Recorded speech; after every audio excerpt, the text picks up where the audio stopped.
guys, in this video, I'm going to be going over the 28.3 packet to help you prepare for your quiz on Monday. Today in class we talked about how photons have both a particle and a wave nature. They have a particle nature as demonstrated by the photoelectric effect because they can interact with matter.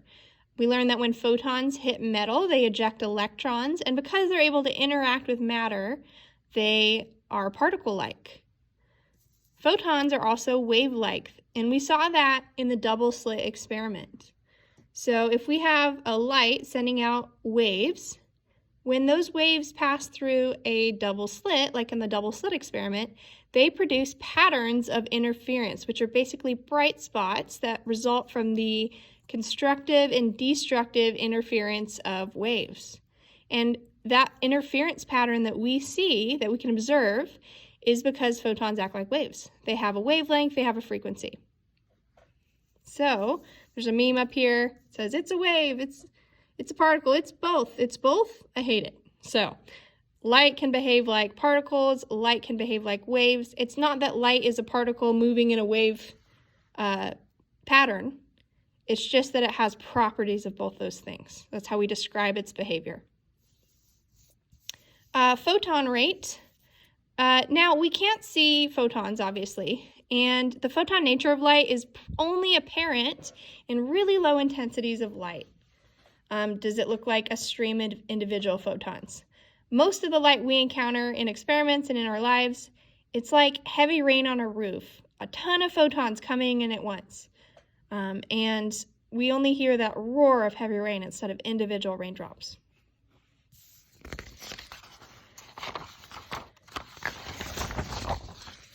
We went over this in class. This question gave us information about the wavelength of a photon and what it would look like between 2 points that are 5 micrometers apart.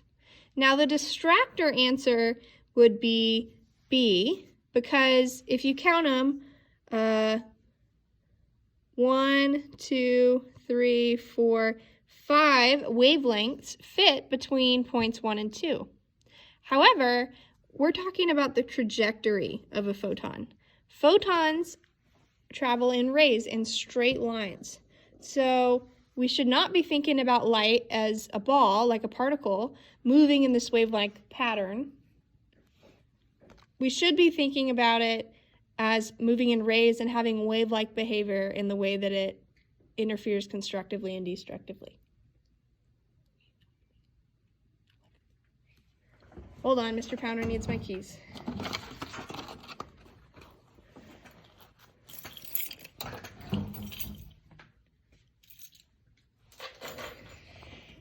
So B would be the distractor. Photons don't really travel in waves. They have wave-like behavior. When we're talking about their wavelength and their frequency, it's more about interference than their actual path. Photons, light,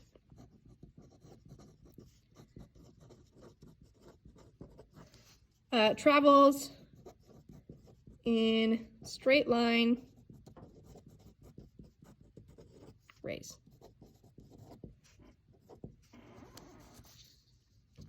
Okay.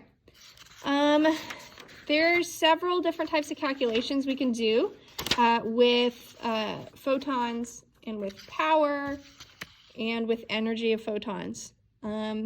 So we're going to look at a few examples. I have some practice for you guys to do, and then your homework will be to watch that Veritasium video. Okay, so let's look at 28.5. It says the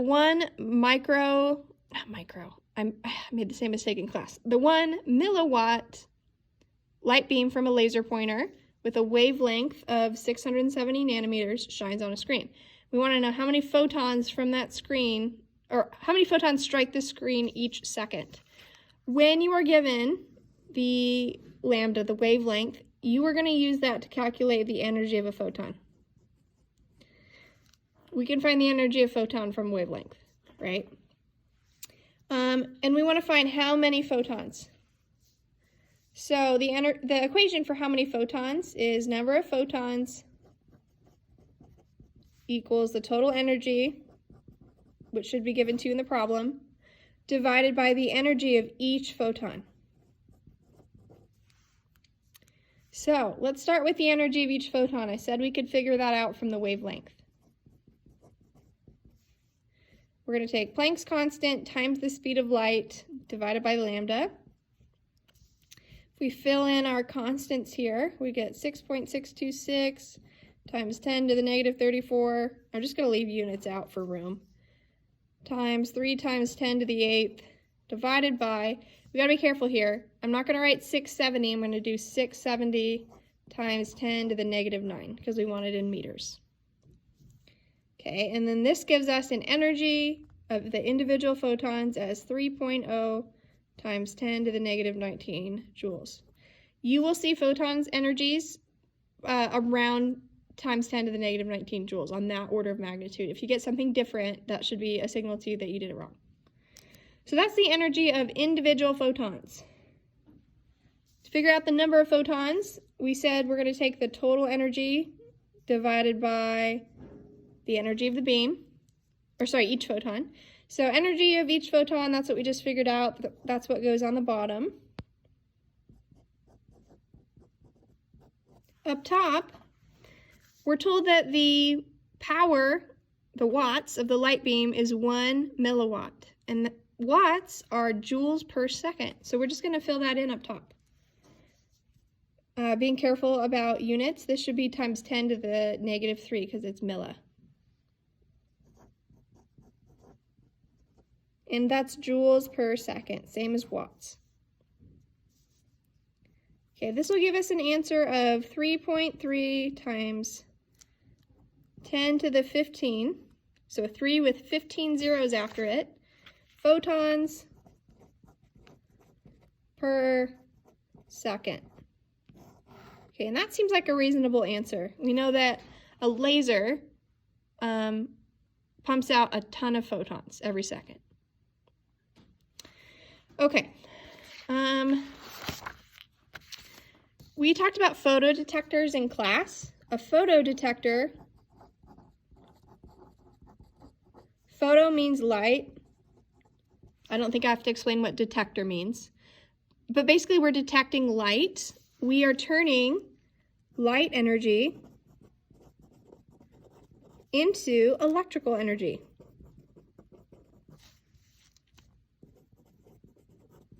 Okay, electrical energy is something we can measure that we could put into an instrument or a computer and give us a reading. So the way photodetectors work in general, we have a metal surface and we are shining light on it, and that's going to, via the photoelectric effect, eject electrons. And that stream of electrons is what the current is, that electrical energy that we can pick up. An early photodetector that was invented is called the solar cell. And the way that works, we're shining photons on one of two metal plates, which is going to create a charge difference between them, which is going to generate a current that could be used to run a motor, charge a battery, that sort of deal. So basically, photodetectors turn light energy into electrical energy that we can measure. And if we know this, we could figure out what this was. All right, let's do another example. We've got 1 watt of a light beam from a laser pointer. We're given the wavelength. Oh, I was reading the wrong problem, my bad. We have 1 watt of monochromatic light of this wavelength, which again, we can use to find the energy of the photon. Illuminating a solar cell, so a photodetector like this, driving the current in a circuit, and we want to find the maximum possible current this light could produce. So we know when we're talking about current, we're talking about a stream of electrons. We have information about the photons. So it's important to know that 1 photon is going to free 1 electron. So that current that's generated is going to come from each photon. Current, which is measured in coulombs, that's our SI unit for charge, per second, is the electron flow rate. And the electron flow rate is going to be the same as the photon flow rate because each photon is going to free one electron. So we want to find photons per second. That's our goal here, because we can relate that to the current, to the electron flow rate. So let's work on finding the photon flow rate.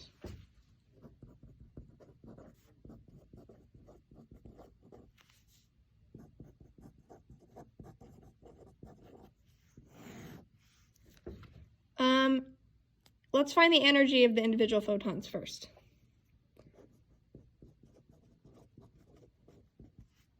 You should be familiar with this equation. Energy of a photon is Planck's constant times speed of light divided by the wavelength. So it's going to be Planck's constant times the speed of light divided by lambda, so 550 times 10 to the minus 9. Well, that should be 19, my bad. And if we punch that in, being careful about our parentheses when we're dividing, we get 3.6 times 10 to the negative 19 joules. That's the energy of each photon. Can you turn on your ballot?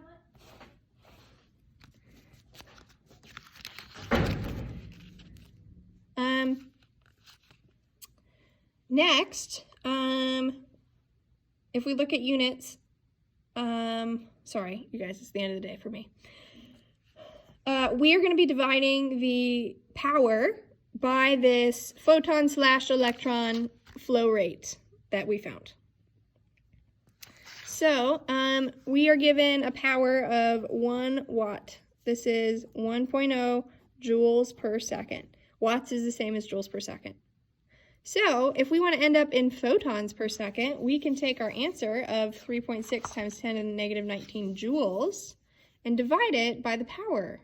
So we're going to do 1.0 joules per second divided by the energy of each photon. And we get 2.8 times 10 to the 18 photons per second. Okay, that's the same as the electrons per second because we know that each photon frees one electron. So, I forgot to say this earlier. For current, we want to, oh, darn it. It's the electron flow rate times the charge per electron. So we got to multiply by the charge per electron here, which is a constant that I'd give you. So we're going to do times 1.6 times 10 to the negative 19 coulombs per electron. And that's going to give us 0.44 coulombs per second, which is amps, 0.44 amps. Okay, and I said in class that I would give you this equation, and I'd probably remind you that watts per joules per second. This is a very long problem. What I care about you guys being able to do is calculating the energy per photon, finding that photon flow rate, and then also knowing what's happening in photodetectors, that photons are freeing electrons, that light energy is turning into electrical energy that can be measured and detected by instruments. All right. In class, we talked about CCDs, which is what is charge-coupled devices. It's what's in cameras and how they work. Basically, same principle. We have a bunch of pixels, and we're shining light at a metal surface. That's releasing electrons that are stored in those pixels. And then our instrument is going to read how many electrons are in each, electrons are in each pixel, and it can relate it to how much light is hitting each one. And then that value is stored in memory, right? And that's what give you your picture. It's reading how much light's in each pixel. The most complex photodetector is the human eye. Awesome example of God's creativity. God is the best physicist out there, right? They actually are modeling modern photodetectors after the human eye. So I found a research paper written in 2008, so fairly recently, where they built a photodetector modeled after how our eye receives light and turns it into electrical signals. So it's pretty interesting. Okay, these two practice problems were homework for you. I did the first one in class. I will do it again here. And then I will get you started with number 2 and remind you about watching that video as homework. So number 1 says, port wine birthmark can be removed by exposure to 585 nanometer laser light. Again, we are going to use this to find the energy of a photon. We can relate wavelength to energy. Pulses are strongly absorbed by oxyhemoglobin in the capillaries in the birthmark, destroying them. A typical laser pulse lasts for 1.5 milliseconds and contains an energy of 7 joules. So this is going to be our total energy. Okay, we want to find the power of the laser pulse. And recall that power is measured in watts or joules per second. So we have the joules, we have the seconds of the laser pulse. So all we're going to do is divide them. So power is going to be 7 joules divided by 1.5 milliseconds. So 1.5 times 10 to the negative 3 seconds. And we'll get 4,700 watts. Usually we see powers measured in kilowatts, so this would be 4.7 kilowatts. Okay, and then B says how many photons are in each pulse. This is a problem we've done a lot before. Number of photons is the total energy divided by the energy of one photon. So to find the total energy, it's given to us in the problem, right here. Energy of each photon, we're going to use lambda. So let's figure that out.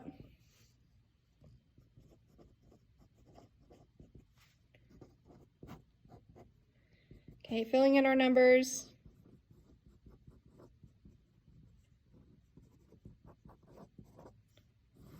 Careful, you got to put lambda in nanometers, or sorry, in meters from nanometers. Okay, and we will get an energy of 3.4 times 10 to the negative 19 joules. Usually, like I said before, you will see photon energies around the order of magnitude of 10 to the negative 19. If you get something different, you probably did it wrong. So, going back up here, we said the total energy of the pulse was 7 joules, and we're going to divide by the energy of each photon that we just found. So 3.4 times 10 to the negative 19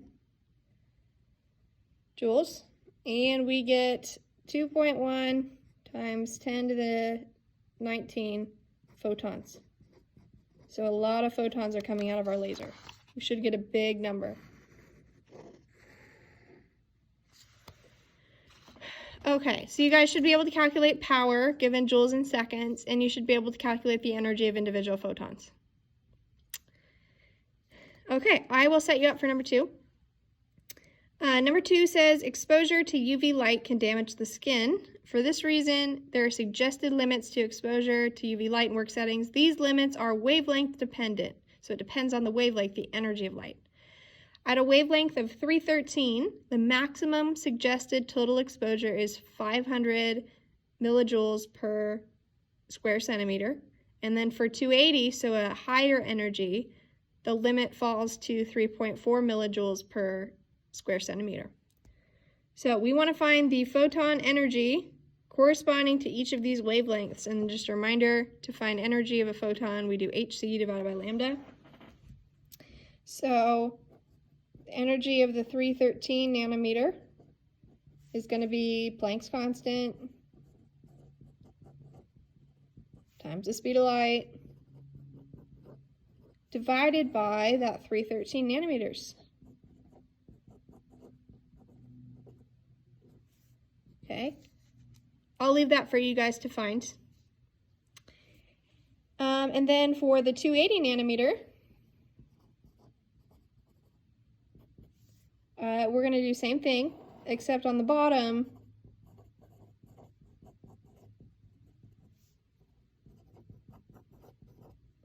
we're going to do 280 times 10 to the minus 9. And we can already see that since we're dividing by a bigger number for the first one, it's going to be a lower energy. And that matches what we know, proportional reasoning. Smaller wavelength, bigger energy. So I'll leave that for you guys to calculate.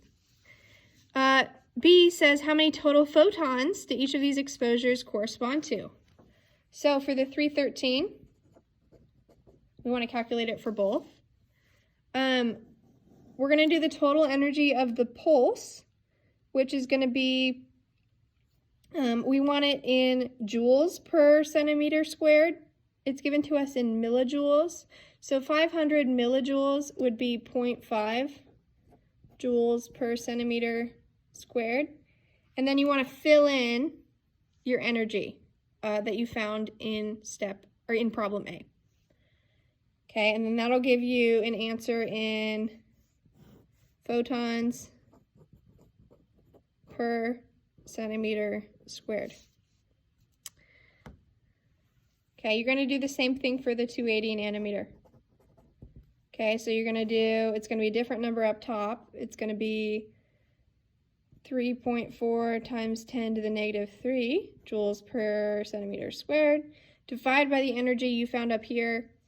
And then again, it'll be in photons per centimeters squared.